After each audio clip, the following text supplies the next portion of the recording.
जय हिंद साथियों, हम जानेंगे आज भाग 2 का भारतीय संविधान की नागरिकता के बारे में। हम जानेंगे कि नागरिकता कैसे आ सकती है और जा सकती है, यानी कि कैसे ग्रहण कर सकते हैं, कैसे त्याग सकते हैं। सबसे पहले बात करते हैं सिटीजनशिप किसे कहते हैं, नागरिकता क्या होता है। तो हमारे किसी भी देश में 3 तरह के लोग रहते हैं: पर्सन, सिटीजन, मिनोरिटी। तो पर्सन को हम लोग जानेंगे। या तो कोई नॉर्मल पर्सन रहता होगा जो बाहर से घूमने आए हैं, जैसे कोई विदेशी ताजमहल को देखने आया, वो नॉर्मल पर्सन में आएगा। सिटीजन, या तो आप देखने चले गए या तो कोई आम नागरिक चला गया तो उसे सिटीजन में आएगा। अब इसके बाद होगा मिनोरिटी। मिनोरिटी सिटीजन में ही एक आते हैं। मिनोरिटी ऐसे लोग जिनकी संख्या बहुत कम है, जिन्हें हम अल्पसंख्यक, हिंदी में अल्पसंख्यक दो आधार पर हो सकते हैं। या तो उस धर्म को मानने वाले लोग कम हो तो उनकी संख्या कम हो जाएगी, धार्मिक आधार पर अल्पसंख्यक, या तो फिर भाषाई आधार पर अल्पसंख्यक हो। जैसे हम ताजमहल देखने गए, एक जैन धर्म वाले ताजमहल देखने आए, वो भी अल्पसंख्यक हैं। हिंदू धर्म के लोग भी भारत के कई राज्यों में अल्पसंख्यक हैं, जिसे राज्य में दूसरे धर्म के लोग अधिक रहते हैं। यानी कि हमारे हमारे भारत में कई राज्य ऐसा है जिसमें अन्य धर्म के लोग अधिक हैं, वहाँ हिंदू धर्म अल्पसंख्यक हो गए हैं। अब हम लोग ये समझेंगे कि नागरिकता क्या होती है। नागरिकता एक विशेष प्रकार के अधिकार है जो देश अपने यहाँ रह रहे लोगों को एक सर्टिफिकेट के रूप में देता है। जैसा आपका वोटर कार्ड जो एक तरह के नागरिकता का प्रमाण है,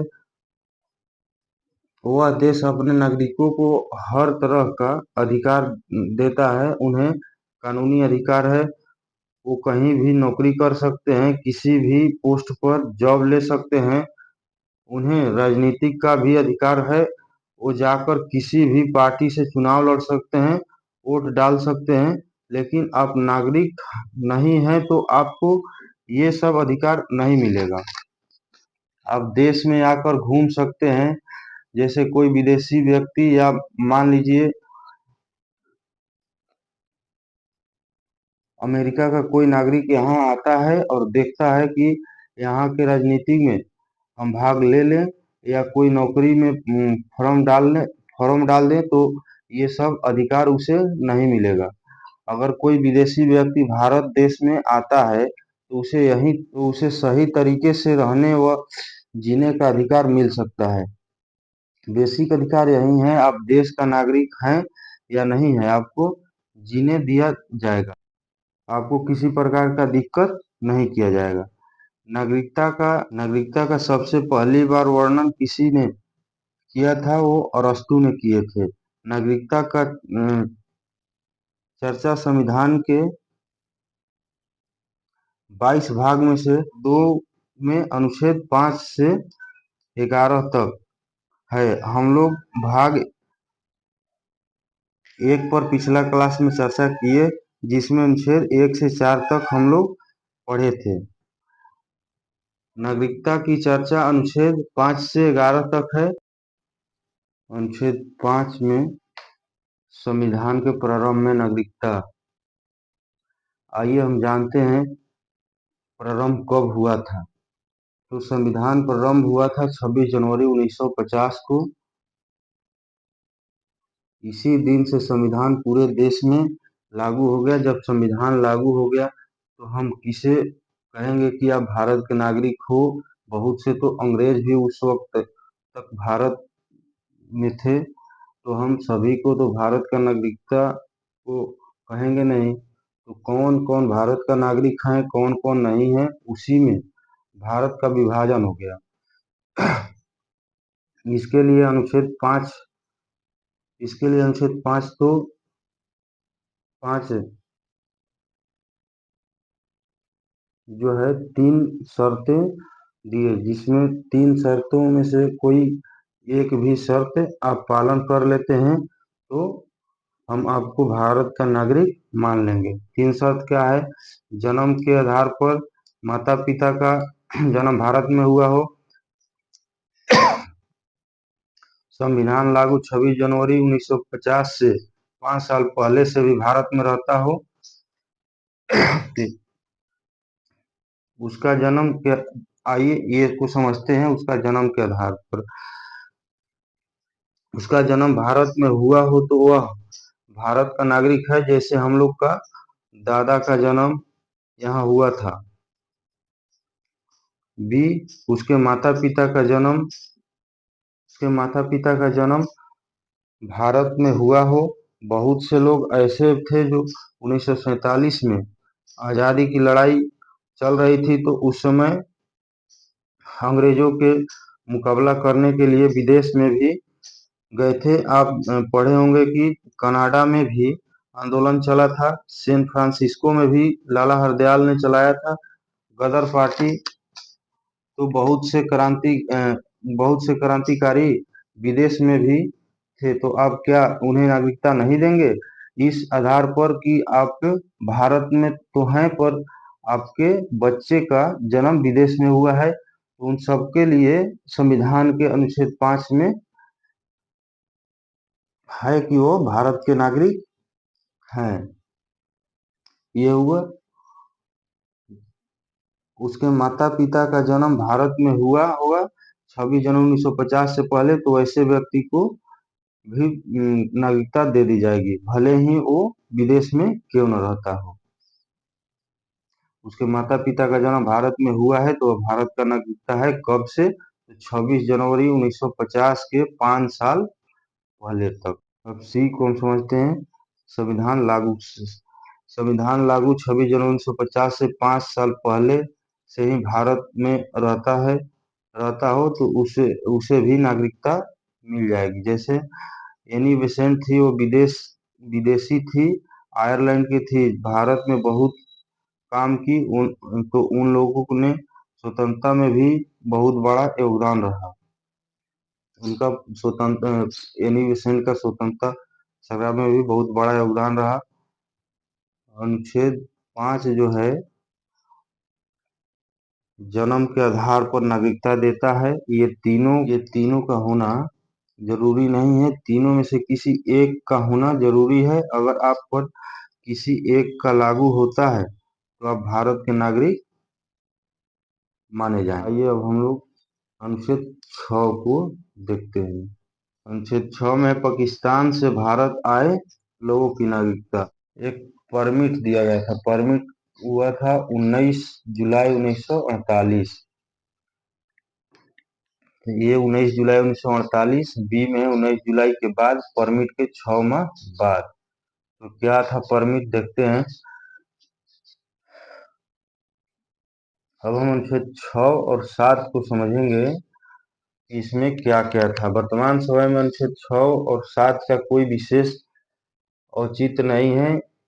इसे उस समय का जो विभाजन था, तो विभाजन को देखते हुए बनाया गया था, क्योंकि 1947 में देश का विभाजन हुआ था, तो बहुत से लोग पाकिस्तान से भारत आए थे, जैसे आसाराम बापू, और भी बहुत से लोग आए थे, और भारत से भी बहुत से लोग पाकिस्तान में गए थे। उस समय पाकिस्तान में बहुत ज्यादा मारकाट होने लगा, अराजकता फैल गई। तो उसको देखते हुए भारत सरकार आजादी के 1 साल बाद परमिट, मतलब 19 जुलाई 1948 को परमिट लागू हुआ। तो परमिट में क्या था? परमिट नियम का मतलब है, यदि आप भारत से पाकिस्तान जा रहे हैं, न तो लिखवा कर जाइए कि आप भारत छोड़कर जा रहे हैं, और पाकिस्तान से भारत आते हैं तो वहां भी लिखवा कर आना पड़ता था कि आप पाकिस्तान छोड़कर भारत आ रहे हैं।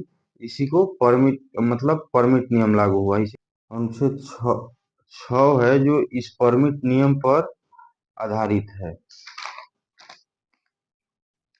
कहा गया है कि वैसे व्यक्ति जो पाकिस्तान से भारत आए थे उस वक्त, अब इसमें भी दो तरह के लोग थे। कुछ लोग वैसे थे, ये परमिट नियम लगने से पहले आ गए थे, उनके लिए किसी भी प्रकार का रोक या बाधा नहीं था।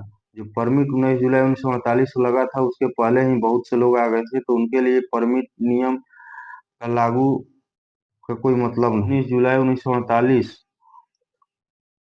वे लोग जो परमिट डेट से पहले आ गए थे उनके लिए कोई दिक्कत नहीं था, वे भारत के नागरिक हो गए थे, मान लिए गए थे उनको कि वो भारत के नागरिक हैं। लेकिन जब परमिट नियम लग गया 19 जुलाई 1948 को, तो परमिट नियम लगने के बाद तब कहा जाता है कि यदि कोई अब पाकिस्तान से भारत आता है तब उनके लिए नियम बना कि आप आएंगे तो आप परमिट भर कर आएंगे, और अभी आप 6 मंथ आपको इंतजार करना पड़ेगा, यानी कि 6 माह आपको भारत में रहना पड़ेगा। उसके बाद आपको परमिट भरने के बाद आपको भारत की नागरिकता प्रदान होगी। ये नियम बस जो पाकिस्तान से भारत आए लोग के लिए था। अब इस अनुच्छेद का कोई विशेष महत्व नहीं है। अनुच्छेद 6 तो बता दिया कि पाकिस्तान जो पाकिस्तान से जो लोग भारत आए उसे नागरिकता मिलेगा या नहीं। लेकिन भारत को छोड़कर बहुत से लोग पाकिस्तान चले गए थे, लेकिन वहां अपने आप को वहां रोक नहीं पाए, तो संविधान उन लोगों को भी जगह दिया था। मतलब संविधान में उन लोगों का भी नागरिकता मिला था। तो अनुच्छेद 7 में हम लोग पढ़ेंगे, भारत से पाक गए लोगों की नागरिकता। 1 मार्च 1947 के बाद पाक गए हो किंतु वापस आ जाए तो 6 माह का पंजीकरण उनको भरना पड़ता था। अनुच्छेद 7, भारत से पाक गए लोगों की नागरिकता कब मिली। 1 मार्च 1947 के बाद कुछ लोगों को लग गया कि नहीं, अब देश का विभाजन हो जाएगा, तो कुछ लोग आज़ादी के कुछ दिन पहले पाकिस्तान चले गए थे और वहां जाकर रहने लगे। जब विभाजन हुआ और जब मारकाट चालू हुआ तब उन लोगों को लगा कि हम लोग को भारत चले जाना चाहिए। तब इन लोगों को नागरिकता के लिए अनुच्छेद 7 अनुच्छेद 7 बना। लेकिन कहा गया कि आपको 6 मंथ की रजिस्ट्रेशन करना होगा, उसके बाद आप भारत के नागरिक हो जाएंगे। ये भारत है, जब भारत की मिट्टी को कोई एक बार चूम लेता है तो उसे दुनिया की किसी जगह मन नहीं लगता है। भारत में सभी लोग का स्वागत किया जाता है। भारत है भाई, यहाँ अतिथियों को सम्मान किया जाता है। आए, सभी लोग रहें, सबका सम्मान किया जाएगा। अनुच्छेद 6-7 अनुच्छेद का वर्तमान में कोई औचित्य नहीं है। ये आज़ादी के समय तत्काल स्थिति को कंट्रोल करने के लिए बना था। अब इसका विशेष महत्व नहीं रह गया। अब अनुच्छेद 8 को हम लोग जानेंगे, भारत के बाहर रह रहा बच्चा भारत का नागरिक होगा या उसके माता पिता भारतीय हो तब। इसमें कह रहा है कि भारत के बाहर रह रहा बच्चा भारत में नागरिक होगा यदि उसके माता पिता में से कोई भारतीय हो तब। इसे विशेष रूप से उन लोगों को ध्यान में रखा गया था कि वैसे स्वतंत्रता सेनानी जो बाहर में लड़ाई लड़ रहे थे, जैसे ब्रिटेन में इंडिया हाउस का स्थापना किया गया था, बहुत से लोग विदेश में क्रांतिकारी आंदोलन को चला रहे थे। अब वहां पर वे लोग रहते थे, तो वहां पर उनके बच्चा का जन्म हुआ लेकिन मूल रूप से भारतीय थे, तो उन लोगों को अनुच्छेद 8 के तहत भारत की नागरिकता दी जाएगी। देखिए अनुच्छेद 5 से लेकर 8 तक जो आप पढ़े, केवल ये उस समय मतलब आज़ादी के समय स्थिति को कंट्रोल करने के लिए बनाया गया था। इसके बाद संविधान निर्माताओं ने नागरिकता के लिए संसद को अधिकार दे दिया कि आप नागरिकता पर नियम बनाएं। अनुच्छेद 9 में है विदेशी नागरिकता होने पर भारत की नागरिकता समाप्त कर दी जाएगी। कोई भी व्यक्ति भारत के नागरिक है, विदेश में रहता है, उसके माता पिता भारतीय हैं तो कोई दिक्कत नहीं है, लेकिन वे विदेश में है, विदेशी नागरिकता ले लेता है तो उसको भारत की नागरिकता समाप्त कर दी जाएगी। ये अनुच्छेद बहुत महत्वपूर्ण है, बहुत बार परीक्षा में पूछा गया है। मान लीजिए कि अनुच्छेद 9 को वीवीआई और अनुच्छेद 10 में नागरिकता का बना रहना जब तक कोई अन्यथा कार्य न करे। अनुच्छेद 10 कोई भी व्यक्ति की नागरिकता ऐसे नहीं खत्म कर सकते हैं जब तक कि वो कोई गलत काम नहीं किया हो। गलत काम का मतलब संसद द्वारा जिस काम को मना किया गया हो, यानी गैर संवैधानिक देश विरोधी कार्य।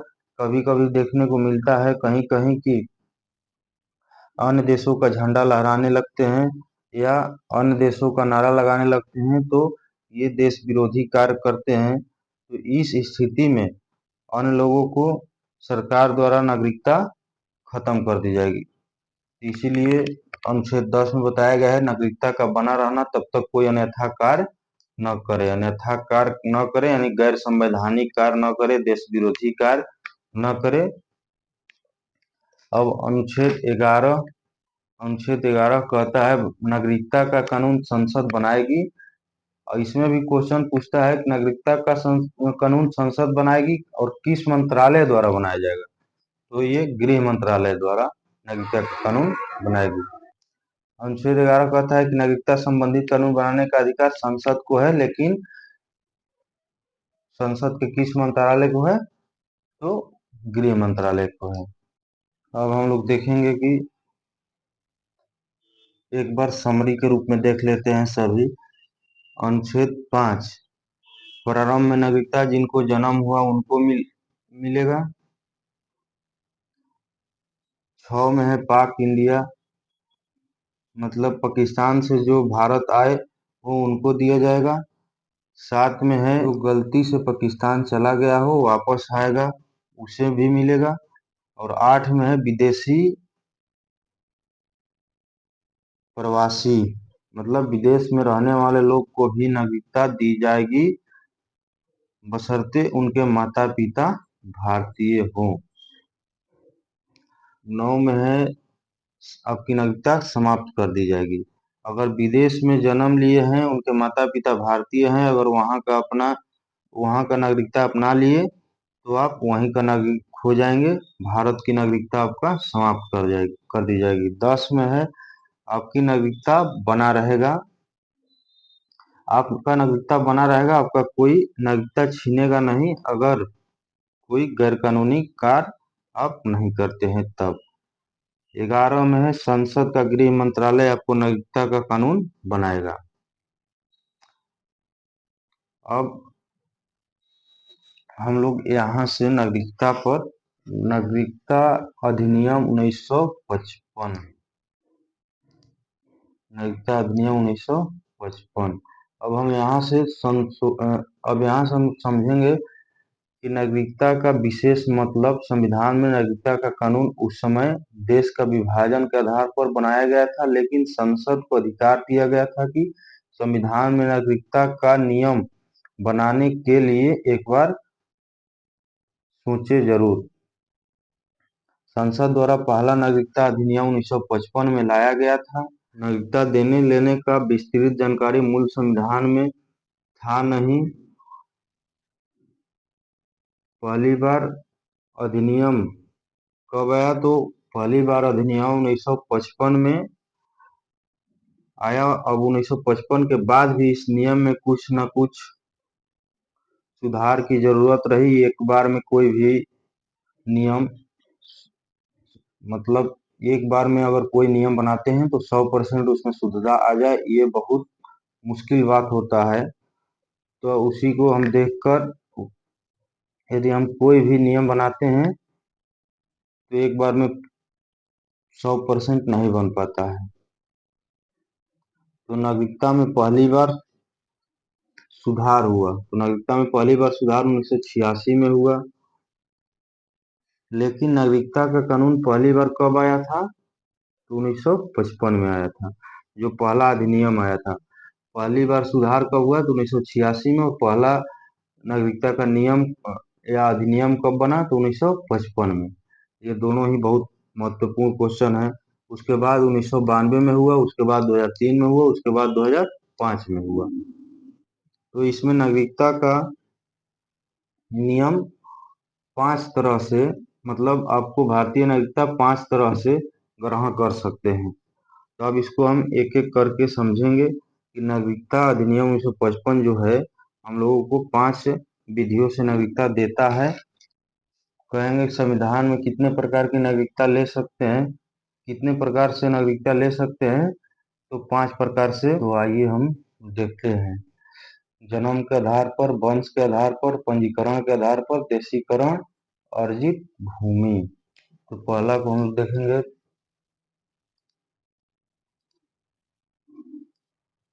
जन्म के आधार पर। इसमें कहा गया कि कोई भी भारत में आकर जन्म ले लेगा तो वह भारत का नागरिक हो जाएगा। जैसे किसी भी देश की महिला भारत में आकर अपनी बच्चा को जन्म दे देगी तो वह भारत का नागरिक हो जाएगा। तो इसमें दिक्कत होने लगा कि किसी को जन्म के आधार पर नागरिकता मिल जाता था, तो यह गलत होने लगा। अगर कोई विदेशी महिला प्रेग्नेंट है, वहां यहाँ आके जन्म दे दी, तो पता चला कि उसका बच्चा का नागरिकता भारत का होगा, तो इसमें दिक्कत आने लगी। और कुछ लोग जो जैसे इसका मिसयूज भी करने लगे। तब 1986 में सुधार आया। मतलब सोचिए, 1955 में बना और उसके कितना दिन बाद 1986 में सुधार आया। तो 1986 में एक नियम बना दिया गया। नियम ये बना कि जो बच्चा जन्म लेता है तो उसके माता और पिता।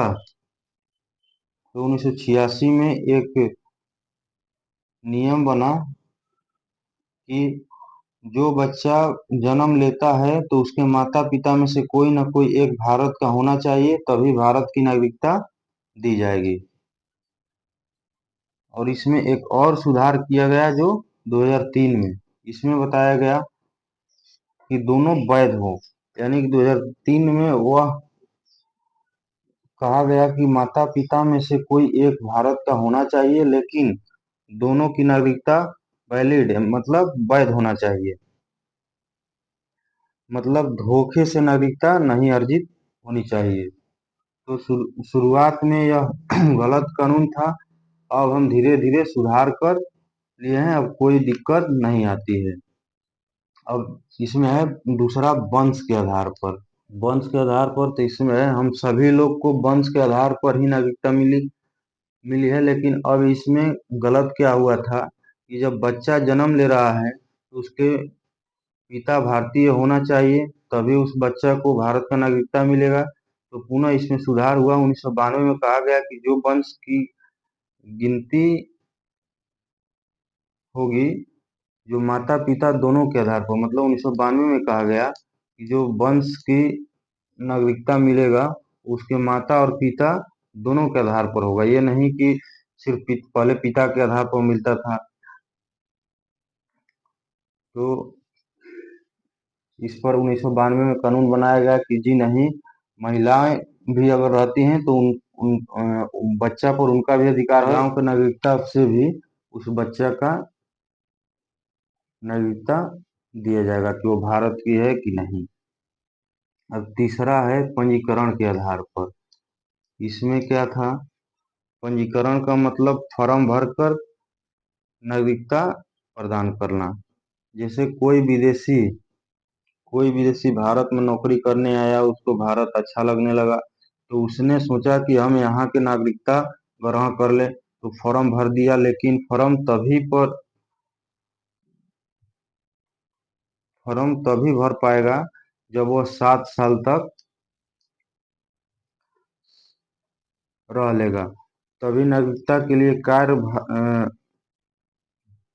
तभी नागरिकता के लिए फॉर्म भर सकता है। तो 7 साल रहते हो गया तो नागरिकता का फॉर्म भर कर लगा दिया।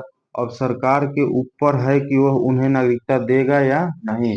अगर 7 साल आप रह लेते हैं और फॉर्म भरते हैं, तो इसका ये विशेष मतलब नहीं है कि आपको नागरिकता मिल ही जाएगा। जैसे राष्ट्रपति बनने के लिए आपको जितना क्राइटेरिया पार करना होता है, वहीं आपको यहाँ नागरिकता प्रदान करने के लिए ये एक है कि आपको 7 साल यहाँ रहना होगा। और उसके बाद गवर्नमेंट के ऊपर निर्भर करता है, आपका रिकॉर्ड देखेगा, उसमें आप पाए जाते हैं तब उस पर उचित निर्णय गवर्नमेंट द्वारा लिया जाएगा। ये नहीं कि आप 7 साल रह लिए तो भारत की नागरिकता आपको प्रदान कर देगी, जी नहीं। और चौथा है देशीकरण। देशीकरण में है का कि कला, विज्ञान, भारतीय भाषा या 10 साल, इसमें आपको कोई मतलब इतना होना चाहिए। तो देशीकरण का मतलब होता है, यदि आप भारत में आए हैं, आप न नौकरी कर रहे हैं, न ही आप यहाँ पर शादी किए हैं, लेकिन आपको भारत अच्छा लगने लगा, भारत के लोगों से आपको प्रेम हो गया, भारत में आपका रहने का इच्छा हो गया, तो आप यहाँ बोली जाने वाली 22 भाषाओं में से कोई एक, जो अनुसूची 8 में है, कोई एक भाषा बोलने लगे तो आपको भारत की नागरिकता मिल जाएगी। लेकिन कुछ शर्तें हैं, जैसे कम से कम आपको 10 साल रहना होगा, कोई एक भाषा बोलना होगा, मतलब कोई एक भाषा बोलने का मतलब कि इस भाषा की आपको अच्छी से जानकारी होनी चाहिए, या कला या विज्ञान में मतलब आपको दक्षता पाई, मतलब विशेषज्ञ होना चाहिए। जैसे देखिए, हम जानते हैं कला विज्ञान में आपकी अच्छी रुचि होनी चाहिए। जैसे पाकिस्तानी गायकार हैं अदनान सानी। अदनान सानी ये 10 साल से अधिक से भारत में रह रहे हैं। ये गायकार हैं, मतलब इनके पास कला भी है, और ये 10 साल से भारत में रह भी रहे हैं और हिंदी भाषा भी बहुत अच्छा से बोल लेते हैं। और इनका ये भी देखा गया कि कोई देशी रिकॉर्ड, मतलब देश विरोधी गतिविधियों में तो नहीं रहे हैं, हर तरह से ये सही पाए गए हैं, तो इनको भारत की नागरिकता दे दी गई है। भारत सरकार समझा कि भाई ये नेकदिल इंसान है, तो इनकी नागरिकता भारत को मिल गई है। आपको 10 साल रहना ही पड़ेगा, तभी आपको भारत से प्रेम हो सकता है, यानी कि ये 10 साल रहे, अपना नागरिकता ग्रहण कर लिए। अब है एक अर्जित भूमि। अर्जित भूमि में है सिक्किम।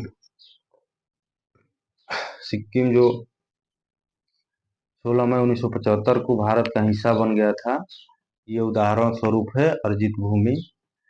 जैसे मान लीजिए हम लोग कल पाकिस्तान पर कब्जा कर लेते हैं, तो उन सभी लोगों को तो कहेंगे ना कि आप भारत के नागरिक हो, तो उस आधार पर अर्जित भूमि का जैसे एग्जाम्पल में है, जो भारत का हिस्सा नहीं था सिक्किम, जो भारत का हिस्सा नहीं था सिक्किम, हम लोग पिछला क्लास में पढ़े हैं, सिक्किम को 16 मई 1975 को भारत का हिस्सा बना दिया गया, तो वहाँ के लोगों को नागरिकता मिलनी चाहिए। तो ये साधारण है कि अगर कोई आप अर्जित भूमि कर लिए हैं तो आपको नागरिकता मिल जाएगी, जैसा जिसका उदाहरण सिक्किम है। अब अब इसमें ऐसा भी नियम था जिसमें आपसे नागरिकता छीन ली जाएगी, यानी कि नागरिकता